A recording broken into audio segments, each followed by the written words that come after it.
السلام عليكم. حضر معكم كبدة البقر مع التين المجفف والبصلة المقرملة. نضيف 300 غرام من الكبدة البقر مقطعين شرائح، عصير حامضة واحدة، ونخلط الكل ونعملوها في علبة محكمة الغلق، ونعملوها في الثلاجة مدة 8 ساعات على الأقل أو 24 ساعة. ومن بعد نخرجوا الكبدة ونغسلوها مزيان من الماء ونشفوها. نضيفوا دقيق أرورود، البزار، الملحة، ونعملو الكبده في دقيق ارورود ونزولوا اي فايض، ونحاولوا تكون الكبده ناشفه. نسخنوا زيت افوكادو ونضيفوا شرائح الكبد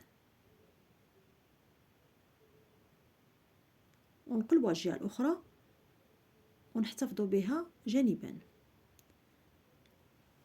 نضيفوا 2 بصلات مقطعينهم شرائح، معلقه كبيره من زيت افوكادو، ونخلطوا الكل ومره نبداو نحركوا حتى تقرب لنا البصله.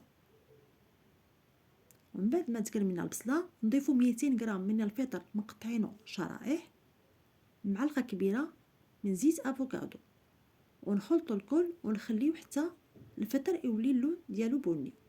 ومن بعد نضيفوا 4 حبات من تين مجفف مقطعين مكعبات الشريحه، البزار، الملحه، 30 غرام من خل بلزاميك ابيض، 60 مليلتر من الماء، ونخلطوا الكل ونخليه حتى يتشرب لنا الماء. ومن بعد ما يتشرب لنا الماء نشف نهائيا بالماء.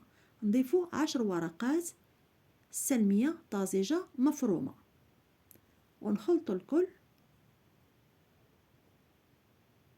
ونعملوا الكبده فوق البصل ونغطيوها بغطاء غير محكم مده 5 دقائق فقط لتسخين الكبد، ونقدموها في طبسه تقديم ونزينوها بالبصله والتين مجفف، ونقدموها بالخضر من اختياركم. هنا قدمت مع قوق مشوي وقرعه الحمراء محمره في الفران، وبالصحه والراحه.